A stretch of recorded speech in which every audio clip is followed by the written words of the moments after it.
मटियारी ज़िले जे खंडू स्टॉप वेझो ज्वाड़ा वाटर खां वठी वसाण बंगलो ताईं शाख ऐं नेशनल हाईवे जे विच लीज़ में रहंदड़ सवें बरसात मुतासिरीन जी कंहिं सार न लधी। सवें रहवासी सूरनि में अची विया। ताज़नि बरसातुनि बाद संदन गसपन सभु बंदि थी विया आहिनि।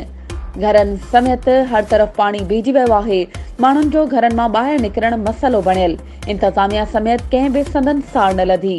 मुतासिर खुलियल आसमान हेठि बेयारो मददगार वेठल बरसात मुतासिरीन जो ॿाहिरि न थियण जूं दाहूं।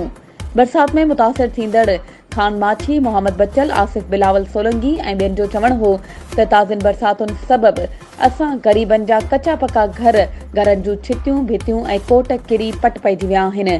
वधीक घरनि ऐं दीवारनि जे किरण जो सिलसिलो जारी आहे। घरनि में गोले जहिड़ो पाणी बीठल आहे, पर असांजी कंहिं सार न लधी आहे। बरसातुनि सबबि खंडू रोड स्टॉप भरिसां लीज़ जा सवें रहवासी सूरनि में अची विया आहिनि।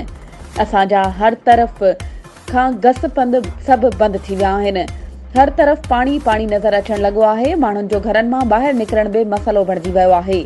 घरनि में पाणी बीठल आहे। असांजा मासूम बचा बीमार थी पिया आहिनि, पर इंतज़ामिया समेत कंहिं बि असांजी सार न लधी आहे।